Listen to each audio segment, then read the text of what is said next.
I'm singing in the rain, just singing in the rain. What a glorious feeling, I'm happy again. There was a time when we all used to sing. We sat around campfires at church and at school. We sang our stories and our dreams. We sang alone and we sang together. Nowadays, not many of us sing. We think we can't because at some stage someone has told us to be quiet. Or some of us judge ourselves against the celebrities we idolise. So I have a question. Hands up, who in this audience has been told by their parents, teacher, kids, or partner, or anyone else that they can't sing? Hands up, please. Hands right up. Okay, so that's about 85% of you. About 85% of people have been told that they can't sing. Well, when I was 14, I desperately wanted to have singing lessons. My best girlfriend started having lessons. And so I went round to her house one night and I said, will you teach me the song? So we sang this song together a few times. And at the end of it, she said, well, I'll play the piano and you sing it on your own now. And so she played and I sang. And then she said, Tania, I don't think you should ever bother having singing lessons. You're not good enough. And being a 14-year-old, I believed her, just like probably many of you believed it when you were told that. And so the next year, I did backstage in the school musical. And finally, in year 11, I auditioned for the chorus of Oklahoma. And to my amazement, I got the lead role, and my friend didn't get in the chorus. And ever since then, singing has been my life's passion, joy, and inspiration. Our voices have been silenced, and it's not doing us any good. There's a taboo about speaking or singing in public. We think that people will judge us or make fun of us. Yet we were all given a voice to tune in and to express ourselves. So let's not sit in silence any longer. I want you to sit up in your seats. We're going to start off with this third of the room, so just work out which third you are, and we're all going to sing this note. Now just remember, remove your self-limiting beliefs, and no one is listening to your specific voice. Okay, so here we go. We're going to go, ah, everyone, breathe, ah, and in the middle, ah, breathe, ah, excellent, and then the top,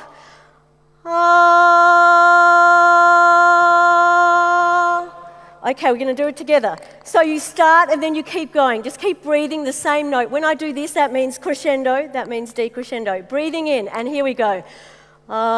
Keep going.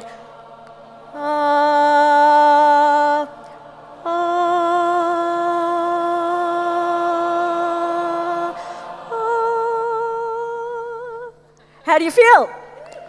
Woo! Okay, so is your brain buzzing now? Because one of the great things about singing is that it really connects you to the right side of your brain. The right hemisphere of our brain is responsible for our intuition, imagination, and all our creative functions. It connects us to a world of possibilities and all that is. The brain is like a battery. The right side charges it, and the left side uses the energy and empties it. So our goal is always to keep our mental battery charged up. However, we live in a world where we're constantly assaulted with so much information to process and analyse. We talk more to boxes and screens than we do to one another. And so it becomes fundamentally important to nurture the attributes of human beings that set us apart from machines. Love, compassion, kindness, caring, determination. I have a theory of boxes. We get born in a little bassinet box, and then we go home and we live in a house. If we draw it, it looks like a box. And we go to school and we often get taught to think in the box. We go to the supermarket, we come out with lots of little boxes, and then we go to work and we have a box in our pocket, our mobile phone, we have a screen in front of us, which is our computer box. And we have to tick the box an awful lot. And guess what? When we go out of this world, we go out in a... Right. So I believe that life really happens and that our creative potential is unlocked between the boxes, where our mind can roam. In that space where we connect in loving relationships with others, when we go into nature, and where we do activities like meditation. But you know the best activity for getting outside the box? Well, of course, it's singing. Because the neuroscience of singing shows that when we sing, our neurotransmitters connect in new and different ways, firing up the right temporal lobe of our brain, releasing endorphins that make us smarter, healthier, happier, and more creative. And you know what's really great about this? When we do this with other people, the effect is amplified. A recent study measured the levels of oxytocin, the hormone responsible for pleasure, love, and bonding, in a group of people before and after singing sessions. And the levels increased significantly after the singing sessions. Further international research shows the benefits of singing for learning and language and other skills, and for healing strokes, speech abnormalities, and depression. And when we sing together like we just did in harmony, not only do we get goosebumps and tingles and crescendo together and breathe together, but a recent study actually showed that our hearts start beating together. I mean, this is a super duper drug. It's free, accessible to all. We all have a voice. Other theories speculate that our brains developed along with music and singing as a survival mechanism. So before there were governments and nations, groups and tribes sang and danced together to build loyalty, transmit vital information, and ward off enemies. Literally, those who sang well survived. Well as singing, a lot of people also don't think they're creative. I work with a lot of companies and top teams on building and unleashing creativity and innovation. And it's amazing how many leaders say, but I'm not creative. Yet recently some futurists said that creativity has become the most endangered species of the 21st century. We have a broadband culture, but not the creative thought to fill it. And a recent global study of 1,500 CEOs by IBM showed that in an increasingly complex and uncertain global environment, the most important leadership attribute is creativity. Well, Steve Jobs said that creativity is just about connecting things. And I'd like to suggest that those things might be all the experiences in your life up till this moment. So the broader and richer your experiences, the more tools you'll have in your creative toolbox for when you want or need to get creative. And I reckon the best thing to get creative is what I like to call positive human collisions. That is, connecting with people on a regular basis who are really different from you. You know, we spend most of our lives talking with, dressing like, feeling safe and endorsing those who are really like us. They make us feel good about ourselves. But I think our greatest gains as human beings are when we connect to people who are really different, who challenge us and the way we think, who take us outside of our comfort zone. When we connect with those, we feel creative abrasion, and it's in that moment where we actually disagree with someone where creativity and innovation can spark. So I thought it would be really awesome to start a social enterprise, a movement, if you like, where we could bring together the power of positive human collisions with the neuroscience of singing. And so 5 years ago, I set up a charity called Creativity Australia, and we have a program called With One Voice. And every week, we deliberately bring together the most diverse people possible. We bring together CEOs, doctors, lawyers, grandmothers with students, people with depression and disabilities, migrants and job seekers, aged from 9 to 90, of all faiths and all backgrounds. Most of the people come along saying, but I can't sing. We help them find not only their voice and their singing voice, but their voice in life. their meaning and their purpose. At choir each week, we sing, but we also share supper.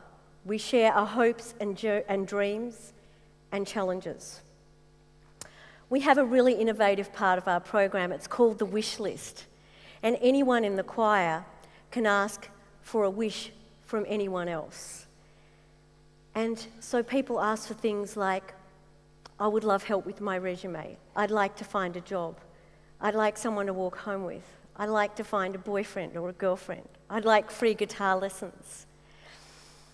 Because everyone is in such a receptive headspace because of those fabulous endorphins and feeling much more creative, we've literally connected people to most of their wishes.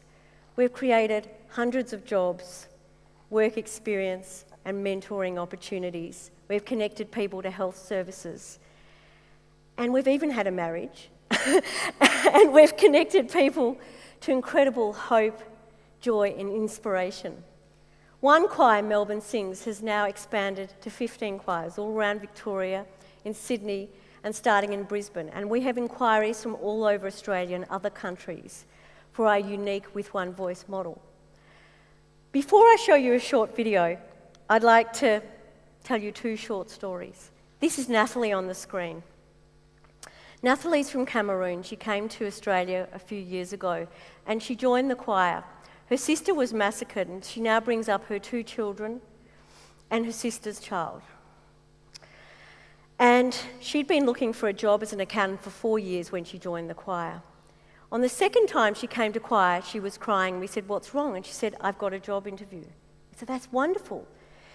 She said, "No, I don't think I can get the job." She'd experienced so much discrimination that she didn't believe in herself at all. So we gave her mock interviews, but most of all, we gave her love. And a little bit of her started to come back. And 2 weeks later, she came back to choir, and she was beaming, and she'd got the job in the call centre. Not as an accountant, but she was just rapt to have a job to contribute to her new homeland. A few weeks later, the choir started being asked to perform at various major events and conferences, and we'd teach each of the people to share their story and what the choir meant. And the choir would sing, and inevitably the audience would stand and cheer, and literally grown men were crying. It was really powerful. A few weeks later, she emails me and she says, "Tania, I can't come to choir anymore. My hours have gone from 9 to 5 to 9 to 7:30. And I wrote back, "Well, who's going to feed your kids? Can we speak to your supervisor? Can you speak to him?" And she said, "No, he never speaks to any of the migrants." Well, fate intervened.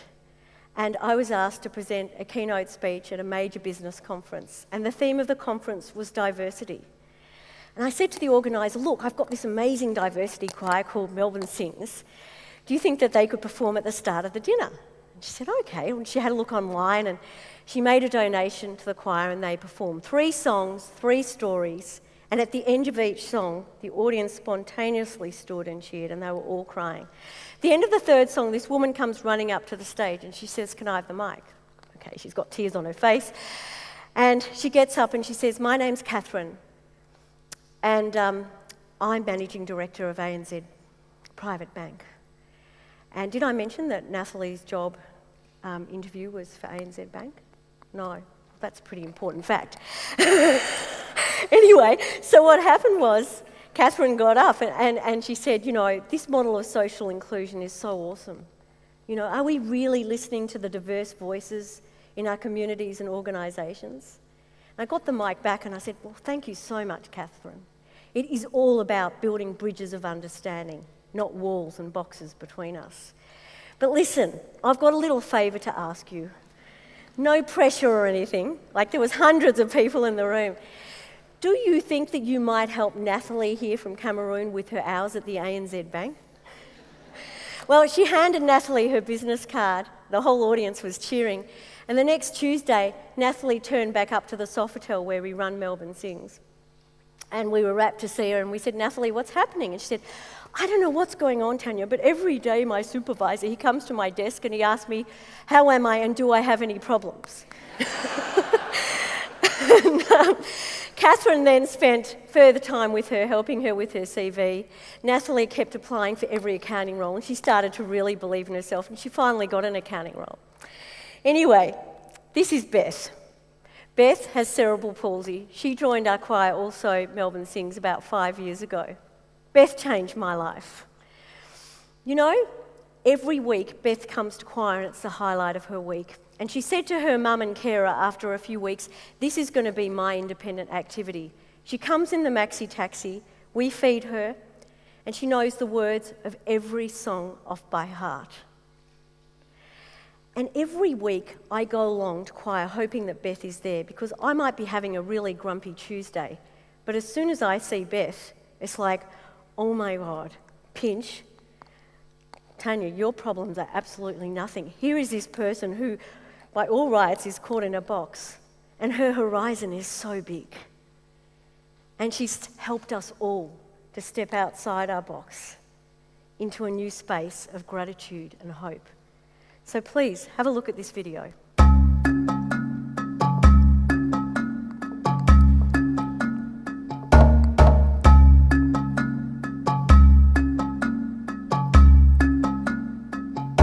It is amazing what can happen when you come together on a weekly basis with people who are very diverse.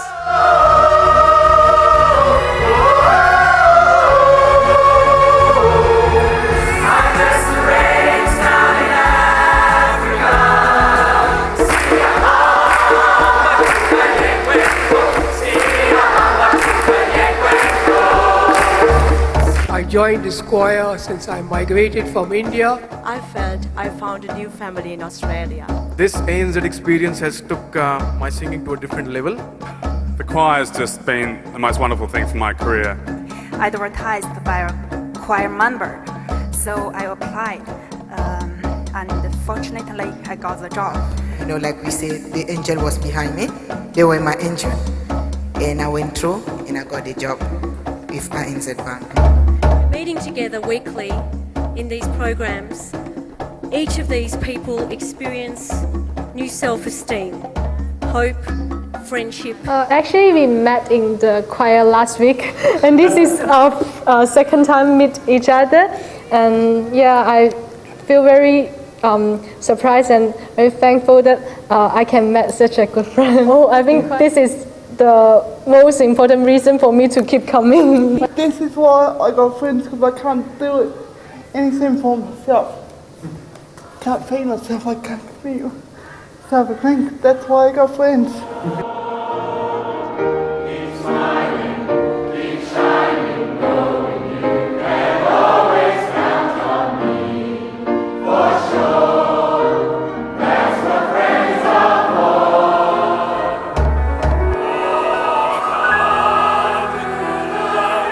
I can be who I want to be, apart from my disability. I can be, no one sees my wheelchair, they see me as a person.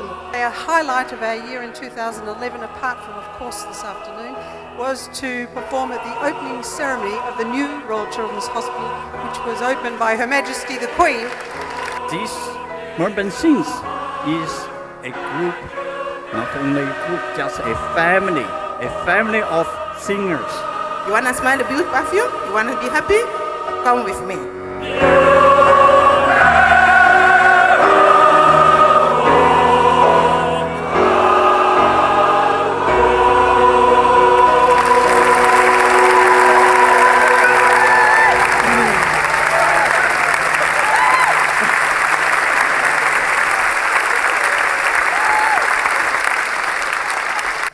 Doesn't that give you goosebumps?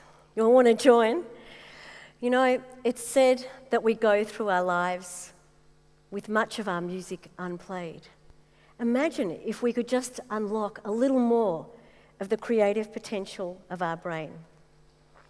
As Mark Twain said, sing like no one's listening, love like you've never been hurt, dance like no one's watching, and live like it's heaven on earth. We are literally changing the world, one voice at a time. Thank you.